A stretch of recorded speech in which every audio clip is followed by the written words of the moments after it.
গর্দান এবং তলোয়ার একসাথে কখনোই থাকতে পারে না। ঠিক একইভাবে 5ই আগস্ট পরবর্তী বাংলাদেশে এই ফ্যাসিবাদ বিরোধী শক্তি এবং যারা ফ্যাসিবাদের পক্ষে ছিল, আমরা দেখতে পাচ্ছি ভুইফর কিছু সংগঠন গজে উঠেছে, তারা বিভিন্ন ভাবে হামলা করছে। আজকে সেই হামলায় আমাদের বোন রুবাইয়া শ্রেষ্ঠ কঞ্চঙ্গা তিনি আহত হয়েছেন। এখন এই হামলাকে পুঁজি করে আওয়ামীদের, আমরা প্রশাসনকে বলতে চাই, যারা এই হামলায় সম্মুখ সারিতে থেকে নেতৃত্ব দিয়েছে তাদেরকে তো গ্রেফতার করতেই হবে। এই হামলার পেছনে কারা মদত জুগিয়েছে? আমাদের ভাইরা, আমাদের বোনেরা যখন সচিবালয় অভিমুখে মার্চ করছিল, ওই সময়ে স্টুডেন্টস ফর সোভারেনিটি নামে একটি সংগঠন তাদের উপর ন্যাক্কারজনকভাবে এই মুহূর্তে আমাদের বোন রূপাইয়া শ্রেষ্ঠা কঞ্চঙ্গার মাথায় 12টা সেলাই। এই 12টা সেলাই আসলে এই মুহূর্তে আমাদের রাষ্ট্রের। আসসালামু আলাইকুম দর্শক, নতুন একটি ভিডিওতে আপনাকে স্বাগতম। বাংলাদেশের যে বর্তমান রাজনৈতিক পরিস্থিতি এবং প্রেক্ষাপট সৃষ্টি হয়েছে তারই আলোকে বেশ কয়েকটা গুরুত্বপূর্ণ ভিডিও নিয়ে হাজির হয়েছি, যার কিছুটা অংশ বিশেষ ভিডিওর শুরুতেই দর্শক ভিডিওর শুরুটা দেখেই কিন্তু বুঝতে পেরেছেন আজকের নিউজটা কতটা গুরুত্বপূর্ণ হতে চলেছে। তাই বলবো, যারা ভিডিওটি দেখছেন না টেনে সম্পূর্ণ ভিডিওটি মনোযোগ সহকারে দেখতে থাকুন, তাহলে আজকের বিষয়টা বুঝতে পারবে। দর্শক এই বিষয়ে আর কিছুই বলবো না, চলুন দেখে আসি আজকের সেই কাঙ্ক্ষিত ভিডিওগুলো।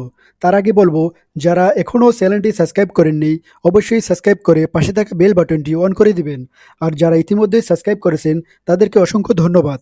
তো চলুন দর্শক ভিডিওতে একটি লাইক দিয়ে ধারাবাহিকভাবে সবগুলো ভিডিও দেখে আসি। বাংলাদেশে এই ফ্যাসিবাদ বিরোধী শক্তি এবং যারা ফ্যাসিবাদের পক্ষে ছিল তারা কখনোই একসাথে থাকবে না।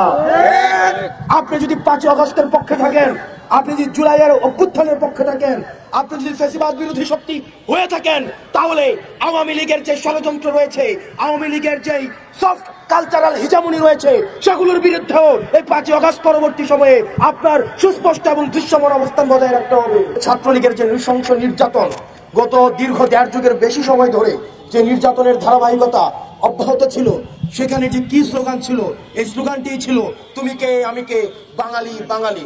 কিন্তু এই জুলাই অভ্যুত্থানে এসে প্রত্যেকটা মানুষ, এই বাংলাদেশি ভূখণ্ডে যারা বাস করে প্রত্যেকটা মানুষ এই স্লোগানকে তারা প্রত্যাহার করেছে। প্রিয় সহযোদ্ধা, আজকে আপনারা দেখেছেন দীর্ঘ 1.5 যুগের বেশি সময় ফ্যাসিবাদের আমলে যেভাবে আমাদের উপরে নির্যাতন নিপীড়ন করা হতো, সেই নির্যাতন এবং নিপীড়নের আরেকটি আজকে মহড়া সেখানে এনসিটিভির সামনে দেওয়া হয়েছে। ঘোষণা দিয়ে এনসিটিভির সামনে আজকে আক্রমণ করা হয়েছে। যারা অপরাধী তাদের ছবি জাতির কাছে স্পষ্ট, যারা হামলা করেছে তাদের ছবি জাতির কাছে স্পষ্ট, যারা আমার ভাই বোনদের উপরে হামলা চালিয়েছে তাদের ছবি সবার সামনে স্পষ্ট। কিন্তু আমরা দেখছি তাদেরকে কোনোভাবে সেফ এক্সিট দেওয়ার জন্য ট্যাগিং ব্লেমিং গেম শুরু হয়েছে, যেটি আমাদের গত 1.5 যুগের ফ্যাসিবাদী যে কাঠামো রয়েছে, এই কাঠামো রয়েছে সাইক্লিক্যাল যে চর্চাটি অব্যাহত রয়েছে। আমরা স্পষ্টভাবে বলতে চাই, যে যেই পরিচয় হোক না কেন, আজকে যারা হামলার নেতৃত্ব দিয়েছে, হামলায় অংশগ্রহণ করেছে, তাদেরকে গ্রেফতার করে তাদেরকে শাস্তির আওতায় নিয়ে আসতে হবে। এবং এই জাতিগত আমাদের এই সম্প্রীতিকে যারা পুঁজি করে, যারা এই বিভেদকে পুঁজি করে, যারা হচ্ছে দেশ বিভাগের, ভূখণ্ড বিভাগের ষড়যন্ত্রে যারা লিপ্ত হচ্ছেন, দেশীয় ষড়যন্ত্র এবং বিদেশি ষড়যন্ত্রে যারা পা দিচ্ছেন, তারা হচ্ছেন বাংলাদেশি শত্রু। আমাদের সবার পরিচয় আমরা বাংলাদেশি, সেটির পরেও আমাদের প্রত্যেকটা জাতি নিজস্ব পরিচয়ে এই বাংলাদেশ ভূখণ্ড অবস্থান করবে। তাদের যে সংস্কৃতি রয়েছে, তাদের যে ভাষা রয়েছে, নিজের যে সত্তা রয়েছে, এই সত্তা, সংস্কৃতি এবং ভাষা সেটি গর্বের সাথে এই ভূখণ্ডের মধ্যে প্রচার করবে। কিন্তু আমরা দেখছি আমাদের এই জাতিগত সম্প্রীতিকে উপেক্ষা করে আমাদের এই জাতিগত বিভাজনের জন্য ষড়যন্ত্র লিপ্ত হয়েছে, এবং ভূখণ্ড বিভাজনের জন্য দেশীয় এবং বিদেশীয় বিভিন্ন ষড়যন্ত্র সেখানে ব্যবহার করা হচ্ছে। এবং দুঃখজনক বিষয়, এই ফ্যাসিবাদের সময় যে ট্যাগিং ব্লেমিং এর রাজনীতি ছিল, আজকে আমরা দেখছি এই হামলার পরে আবার এই ট্যাগিং ব্লেমিং এর রাজনীতির পুনরাবৃত্তি করার চেষ্টা করা হচ্ছে। এবং যেভাবে বিচার বহির্ভূত হত্যাকাণ্ডকে জায়েজ করার একটা চেষ্টা করা হয়েছিল, আজকে ঠিক একইভাবে এই বিচার বহির্ভূত হত্যাকাণ্ডের সাথে যারা সম্পৃক্ত, তারা আবার এই ট্যাগিং ব্লেমিং এর রাজনীতির মধ্যে তারা সেই ফাঁদে আজকে পা দিচ্ছেন। আমরা আপনাদেরকে বলতে চাই, এই ট্যাগিং ব্লেমিং এর রাজনীতির আমরা খবর রচনা করেছি 5ই আগস্ট। এই 5ই আগস্ট পরবর্তীতে আমরা বারবার বলছি, গর্দান এবং তলোয়ার একসাথে কখনোই থাকতে পারে না। ঠিক একইভাবে 5ই আগস্ট পরবর্তী বাংলাদেশে এই ফ্যাসিবাদ বিরোধী শক্তি এবং যারা ফ্যাসিবাদের পক্ষে ছিল তারা কখনোই একসাথে থাকবে না। আপনি যদি 5ই আগস্টের পক্ষে থাকেন, আপনি যদি জুলাইয়ের অভ্যুত্থানের পক্ষে থাকেন, আপনি যদি ফ্যাসিবাদ বিরোধী শক্তি হয়ে থাকেন, তাহলে আওয়ামী লীগের যে ষড়যন্ত্র রয়েছে, আওয়ামী লীগের যে সফট কালচারাল হিজামনি রয়েছে, সেগুলোর বিরুদ্ধেও এই 5ই আগস্ট পরবর্তী সময়ে আপনার সুস্পষ্ট এবং দৃশ্যমান অবস্থান বজায় রাখতে হবে। এই গত 15-16 বছরের যারা হচ্ছে এই আওয়ামী লীগের অপশাসনকে যারা ন্যায্যতা দিয়েছে, তারা আবার সক্রিয় হচ্ছে। প্রিয় দেশবাসী, আপনাদের এই বিভাজনের বিপক্ষে আপনাদের ঐক্যবদ্ধ থাকতে হবে। তারা করতে চাইবে বিভাজন, আমরা থাকবো ঐক্যবদ্ধ। পাহাড়ের যে ভাই বোনরা রয়েছেন, পাহাড়ের যে জাতি গোষ্ঠী ভাইরা রয়েছেন, আপনাদের প্রতি আহ্বান থাকবে, এই বিদেশি যে পৃষ্ঠপোষকতার যে ষড়যন্ত্র, সেগুলির ফাঁদে আপনারা পা দিবেন না। যে দ্বিমতগুলো হচ্ছে, সেই দ্বিমতগুলোর সমাধান টেবিল টপ ডিসকাশনের মধ্যে দিয়ে সম্ভব। আমরা বারবার বলছি, ডিসকাশনের মধ্য দিয়ে সলিউশনে পৌঁছানো যায়। অপারেশন করে, সাপ্রেশন করে, নির্যাতন করে, নিপীড়ন করে কখনোই সলিউশনে পৌঁছানো সম্ভব নয়। সুতরাং আমাদের যে মতপার্থক্যগুলো রয়েছে, সেই মতপার্থক্যগুলো সমাধানের জন্য আমাদের টেবিল টপ ডিসকাশন আমাদের উন্মুক্ত রয়েছে।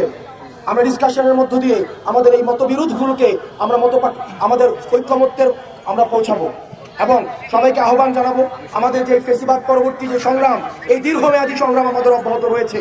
যতদিন না পর্যন্ত আমাদের যে রক্তের দায়ভার, আমাদের যে দায়িত্ব, শহীদদের প্রতি যে আমাদের কৃতজ্ঞতাবোধ, আহতদের প্রতি যে আমাদের দায়িত্বশীলতা, সেটি যতদিন না পর্যন্ত আমরা বাস্তবায়ন করতে পারছি, ততদিন পর্যন্ত আমাদের এই লড়াই এবং সংগ্রাম অব্যাহত থাকবে। তারা বিভিন্নভাবে হামলা করছে। আজকে সেই হামলায় আমাদের বোন রূপাইয়া শ্রেষ্ঠ কঞ্চঙ্গা তিনি আহত হয়েছেন। এখন এই হামলাকে পুঁজি করে আওয়ামীদের আরেকটি গোষ্ঠী, ফ্যাসিবাদের আরেকটি গোষ্ঠী বিশ্বে প্রচার করবে বাংলাদেশ কিভাবে একটি ললেস একটা দেশে পরিণত হচ্ছে, কিভাবে এই দেশ মৌলবাদে ছেয়ে গেছে, ইত্যাদি ইত্যাদি।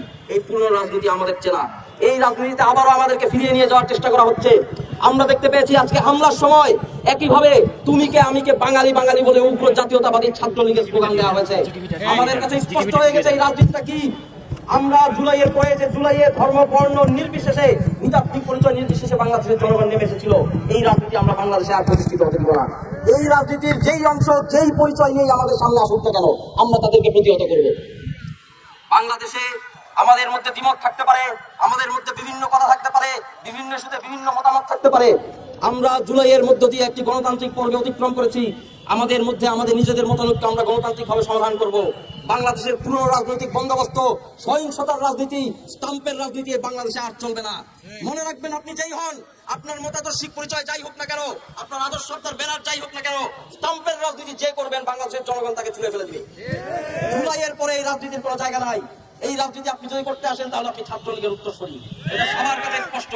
তাই আজকের আমাদের এই প্রতিবাদের আয়োজন থেকে জানিয়ে চাই, অন্তর্বর্তীকালীন সরকারকে অবশ্যই আওয়ামী ফ্যাসিবাদের এই দীর্ঘমেয়াদী চক্রান্ত ষড়যন্ত্রকে নিঃশেষ করে দিতে হবে। যদি তারা এতে ব্যর্থ হন, যদি তারা এতে গাফিলতি দেখান, তাহলে আমরা বৈপ্লবিক পরিবর্তনের ভ্যানগার্ড হিসেবে এই দায়িত্ব নিজ হাতে তুলে নিতে বাধ্য হব। তাই হুঁশিয়ার জানিয়ে দিচ্ছি, সচেতন হন, সচেষ্ট হন, ঘুমিয়ে থাকবেন না। আওয়ামী ফ্যাসিবাদের এই জাতিগত বিভাজনের রাজনীতিকে নস্যাৎ করে দিন। আজকের হামলাকারীদের চিহ্নিত করে তাদেরকে অবিলম্বে বিচারের মুখোমুখি করুন। এই দাবিতে আমাদের সংগ্রাম চলবেই, আমরা থামবো না। ইনকিলাব জিন্দাবাদ। আমরা প্রশাসনকে বলতে চাই, যারা এই হামলায় সম্মুখ সারিতে থেকে নেতৃত্ব দিয়েছে, তাদেরকে তো গ্রেফতার করতেই হবে। এই হামলার পেছনে কারা মদত জুগিয়েছে, কোন বিদেশি শক্তির সাথে সংশ্লিষ্ট কিনা, এটা অবশ্যই খতিয়ে দেখতে হবে। এই হামলার পেছনের শক্তি কারা, তাদেরকেও আইনের আওতায় নিয়ে এসে বিচারের মুখোমুখি দাঁড় করাতে হবে। বন্ধুগণ, আমরা বাংলাদেশের নাগরিক হিসেবে বাঁচতে চাই। বাংলাদেশের প্রত্যেকটা মানুষ তার নাগরিক যত অধিকার আছে সেটা যেন শতভাগ পায়, সেজন্য আমরা আমাদের সংগ্রাম জারি রেখেছি।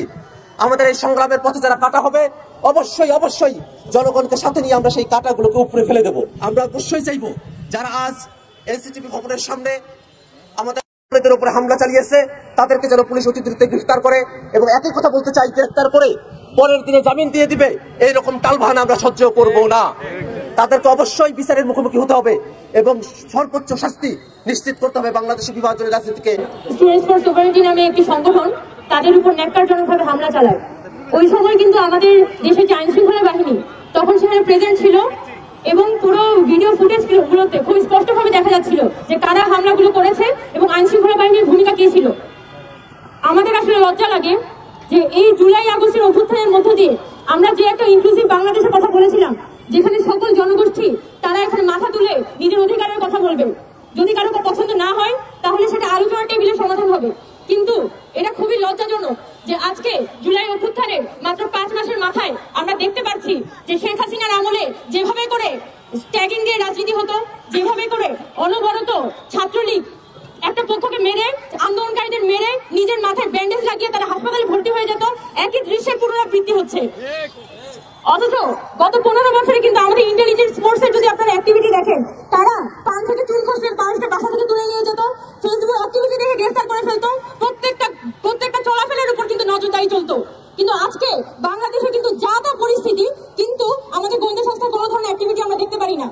আপনারা এই যে স্টুডেন্টস ফর সভারেন্টি, তাদের দাবি দাওয়াগুলো যদি আপনারা দেখেন, তারা প্রায় 7 দফা দাবি এখানে প্রেজেন্ট করেছিল এনসিটিভির কাছে, এবং সেই 7 দফা দাবি প্রচন্ড পরিমাণে জাতি বিদ্বেষী দাবি, এবং সরকার কিভাবে করে একটা জাতি বিদ্বেষী দাবির কাছে মাথা নত করে, এবং এটার ফলে বাংলাদেশে বর্তমানে কিন্তু জাতি বিরোধী রাজনীতির একটা গ্রাউন্ড তৈরি হচ্ছে।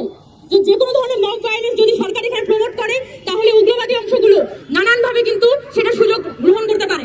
তো আমরা স্পেসিফিক্যালি বলতে চাই যে যারা এই নতুন বাংলাদেশে এসে স্ট্যাম্পের গায়ে জাতীয় পতাকা লাগিয়ে সেই জুলাই অভ্যুত্থানের আমাদের যে একটা ডিজাইন ছিল যে আমরা বাংলাদেশের পতাকা মাথায় বেঁধে, আমরা বাংলাদেশের পতাকা গায়ে বেঁধে হচ্ছে রাস্তায় হাঁটতাম, সেটাকে এখন নানানভাবে ব্যবহার করে নিজের যে এজেন্ডা সেগুলো বাস্তবায়নের চেষ্টা করছে।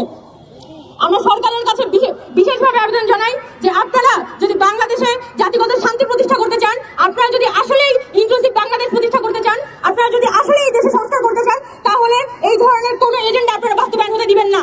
আর যারা এই ছাত্রদের উপর, আমাদের রূপাইয়াদের উপর হামলা করেছে, তাদেরকে অবিলম্বে চিহ্নিত করে গ্রেফতার করতে হবে। এই 12টা সেলাই আসলে এই মুহূর্তে আমাদের রাষ্ট্রের ক্ষতকে নির্দেশ করে। যেই ক্ষতটা আসলে আজকের আমাদের যে বিভিন্ন জায়গায় যে সীমাবদ্ধতা, আমাদের অন্তর্বর্তীকালীন সরকার, আইন শৃঙ্খলা রক্ষাকারী বাহিনী থেকে শুরু করে আমরা যাদেরকে ইন্টেলিজেন্স ফোর্স থেকে শুরু করে বিভিন্ন নাম দিচ্ছি, তাদের সীমাবদ্ধতাকে প্রকাশ করে। আজকে আমরা আমাদের জায়গা থেকে দেখছি যে আজকে একটা গোষ্ঠী হাতে স্ট্যাম্প নিয়ে আরেকটা গ্রুপের উপরে হামলা করে। এত বড় একটি হামলা হলো, হামলা হওয়ার পরে সেখানে আইন শৃঙ্খলা রক্ষাকারী বাহিনীর অবস্থান অনেকটা বাংলা সিনেমায় ঘটনা ঘটে যাওয়ার মতো পুলিশ যেভাবে আসে। এখন এখানে সবচেয়ে গুরুত্বপূর্ণ যে বিষয়টা হচ্ছে, এখানে অন্তর্বর্তীকালীন সরকারের কিংবা স্বরাষ্ট্র মন্ত্রণালয়ের কিছু দায় নিতে হবে। যে দায়টি হচ্ছে, আমরা গতকালকে কিছু ভিডিও প্রকাশিত অ্যানালাইসিস যে ভিডিওগুলো ছিল, এগুলোতে দেখেছি যে পুলিশ সদস্যরা একদম ব্যক্তিগত ক্ষোভের জায়গা থেকে, ইচ্ছার জায়গা থেকে, ব্যক্তিগত প্রণোদনের জায়গা থেকে নিরস্ত্র আমাদের ভাই বোনদেরকে ওই জুলাই অগাস্টে ইচ্ছা মতো হত্যা করেছে। যাদেরকে ওই সময়ের ওই পোশাকধারী মানুষদেরকে আমরা নরপশু বললেও নরপশুকে ছোট করা হবে।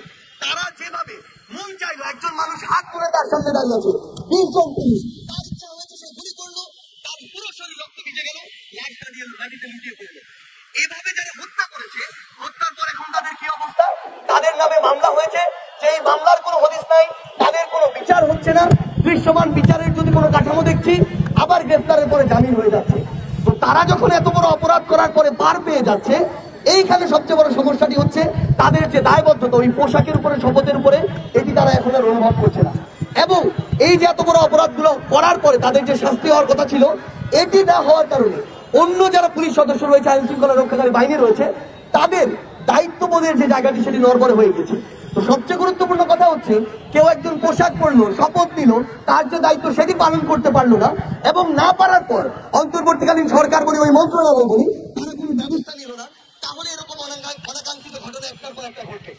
সবচেয়ে গুরুত্বপূর্ণ বিষয় হচ্ছে, আমরা আজকে শহীদ মিনারের এই জায়গা থেকে বলতে চাই, এগুলো যদি রোধ করতে আমরা চাই, আমরা যদি এগুলোর পুনরাবৃত্তি আমরা চাই না, আমরা চাই না যে এই রক্ত দিয়ে ধীরে ধীরে আমাদের মাটি পবিত্র।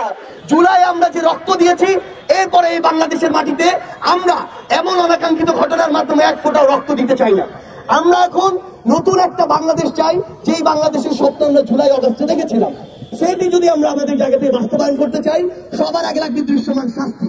যেই খুনিরা, পোশাকধারী হোক, পোশাক ছাড়া হোক, যেই খুনিরা প্রত্যক্ষ পরোক্ষভাবে ভিডিও এবং অডিও কিংবা আমরা যদি বলি ছবি, এই ডকুমেন্টগুলো যাদের আছে, যারা এই হত্যাযজ্ঞের সাথে উপস্থিতি সরাসরি সংশ্লিষ্ট ছিল, তাদের দৃশ্যমান বিচার হবে।